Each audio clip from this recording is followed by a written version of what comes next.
Welcome back, you're watching Overdrive. The Citroen C5 Aircross has our vote as one of the most comfortable SUVs in the segment, with a feeling of expensiveness to match its price tag. With the C5 Aircross facelift, some criticisms against the previous generation model have been addressed, but largely the biggest criticism hasn't. Its price tag. Does the 2022 version of the C5 Aircross make sense then? Let's find out.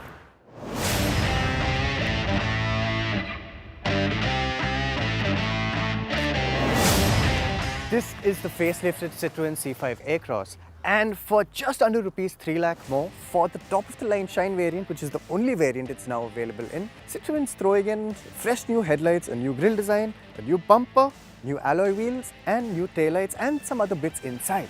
But the question is, for a car that was already considered overpriced, is this update just a little too much for a little too little?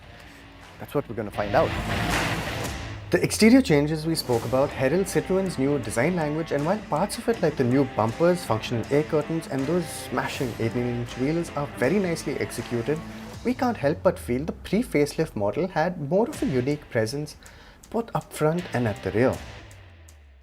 When we first saw pictures of the updated Citroen C5 Aircross, we were really excited because we felt that the interiors lacked a bit of modernity, and we were hoping that the facelift would fix that and really bring alive the potential of the car. Now, some of that is true because the 8-inch touchscreen is now a 10-inch touchscreen, but unfortunately the UI is still a little basic, and that's being kind to it. Now, you do get Apple CarPlay, but it's wired only. You do get wireless phone charging. There's a lot of great storage. Now, the big change is that the gear shifter is now a gear selector toggle, and the drive mode dial is now a drive mode switch. There's still great storage. There's a huge central cubby hole right here. Now, importantly, the seats, which are already one of the most comfortable seats out there, have become even better with 15 mm more padding. What that means is that there's even more plushness and even more softness in the seats. But if you do like your car interiors a little more subtle, the C5 may be right up your alley. There's not enough soft touch surfaces or features really to justify the price, but there's no denying it all feels very well put together and very usable and spacious. The C5 still remains the only SUV to have 3 individually folding and sliding rear seats, even if they aren't as sink into plush as the fronts. It's also got a massive 580 to 720 litre boot.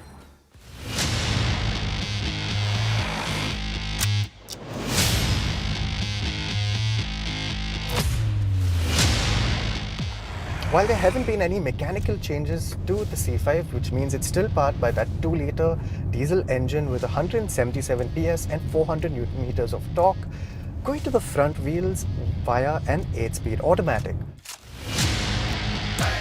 When you're navigating narrow bylanes, for example, you'll realize that there's a lot more that Citroen should have put in the update.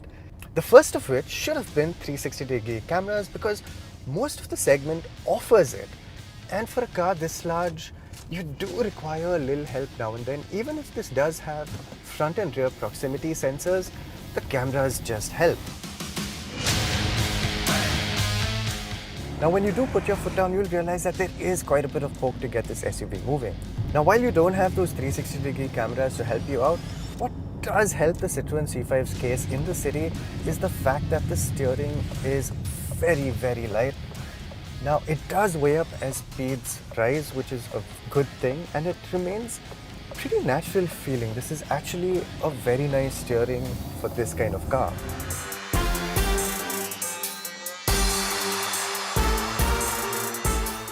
Largely, the drive experience remains stress-free and responsive at the same time.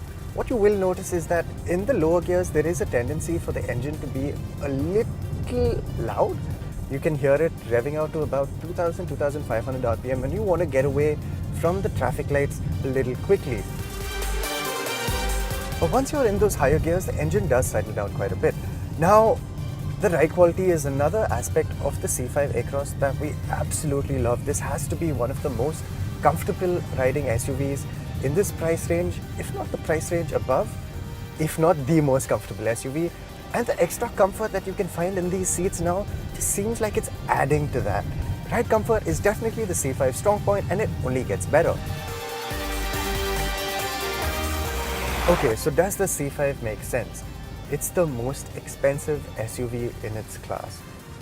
And considering its size and the number of people that it can seat, it seems like a tough sell. In our opinion, it still is the most comfortable SUV out there. So if comfort is your absolute priority over features and gizmos and tech and everything else, this could be the car for you. That said, there are SUVs out there that are better spec.